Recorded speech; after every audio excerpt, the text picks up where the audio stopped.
Percobaan yang dilakukan adalah fermentasi roti dengan perlakuan ketujuh, yaitu ragi sebanyak 1 sendok makan dengan fermentasi 1 kali dan disimpan pada suhu kamar.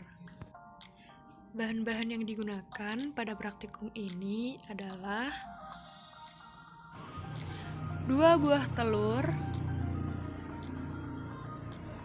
500 gram tepung terigu,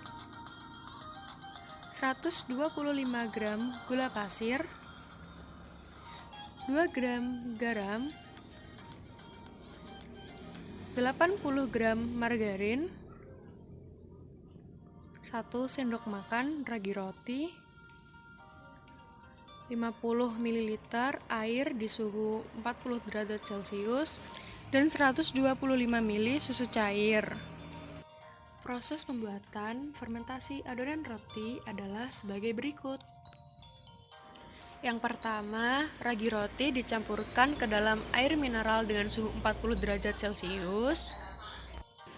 Kemudian, margarin dimasukkan ke dalam wadah besar.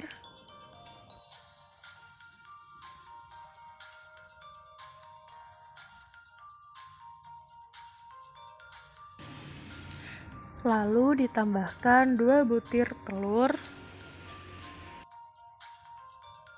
Setelah itu, margarin dan telur diaduk menggunakan sendok.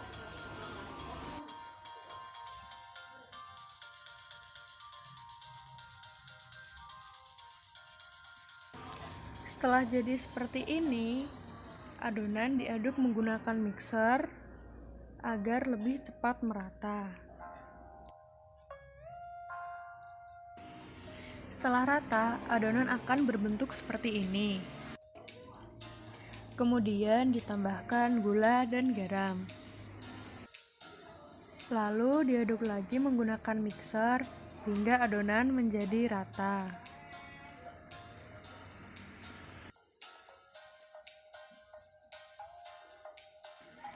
Ketika rata, bentuk adonan akan menjadi seperti ini. Selanjutnya, ditambahkan tepung terigu sedikit demi sedikit agar adonan cepat merata. Diratakan lagi menggunakan mixer.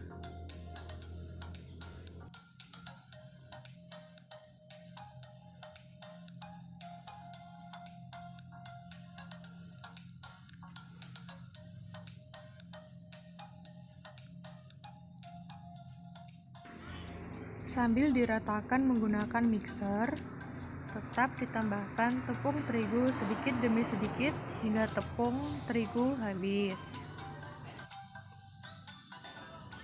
Adonan akan menggumpal kecil-kecil, lalu dilanjutkan menggunakan tangan hingga adonan menjadi kalis.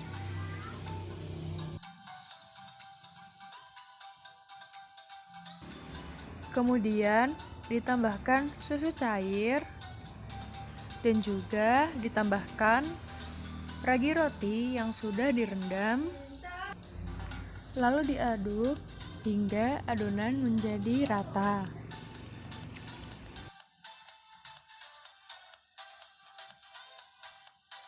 Setelah itu, adonan dibentuk bulat seperti ini. Kemudian ditutup dengan kain atau plastik selama 40 menit. Terakhir, dibuka penutupnya dan diamati setelah proses fermentasi. Roti merupakan salah satu hasil dari fermentasi ragi roti dengan bahan dasar tepung terigu. Menurut Bambang 2015, roti adalah salah satu produk bakery yang terbuat dari tepung terigu yang difermentasi menggunakan ragi roti, garam, air, dan penambahan bahan lain seperti gula, lemak, susu, dan pengemulsi yang diselesaikan dengan cara dipanggang atau di oven. Menurut Asiani 2010, fermentasi merupakan kegiatan mikrobia pada bahan pangan sehingga dihasilkan produk yang diinginkan. Menurut Nani et al. 2015, fermentasi menggunakan mikroba Saccharomyces cerevisiae. Menurut Ganjar dan Arumsari 2016, ada beberapa faktor yang mempengaruhi fermentasi, yaitu waktu, suhu, cahaya, dan jumlah ragi.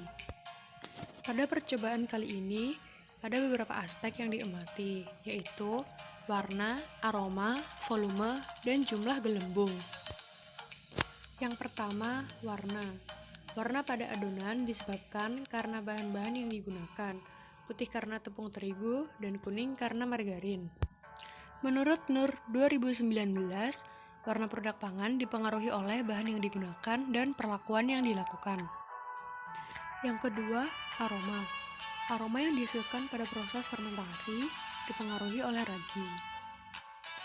Menurut Happy et al. 2016, penambahan ragi dalam pembuatan roti selain dapat mengembangkan adonan, juga dapat menambah aroma sehingga meningkatkan cita rasa konsumen. Yang ketiga, volume. Volume pada roti dipengaruhi oleh ragi roti. Menurut Asih et al. 2016, enzim pada ragi bereaksi dengan pati dan gula untuk menghasilkan gas karbon dioksida yang menyebabkan adonan mengembang dan adonan menjadi lebih ringan dan lebih besar. Menurut Nur et al. 2012, semakin lama fermentasi, maka gas karbon dioksida semakin banyak dan menyebabkan turunnya nilai pH. Yang terakhir, jumlah gelembung. Adanya gelembung pada proses fermentasi dipengaruhi karena ragi yang menghasilkan gas karbon dioksida. Menurut Latifah et al. 2017, adonan roti dapat menghasilkan gelembung karena adanya gas karbon dioksida sebagai hasil fermentasi oleh yeast. Berikut, tabel hasil pengamatan fermentasi adonan roti dari perlakuan ke-1 hingga ke-10.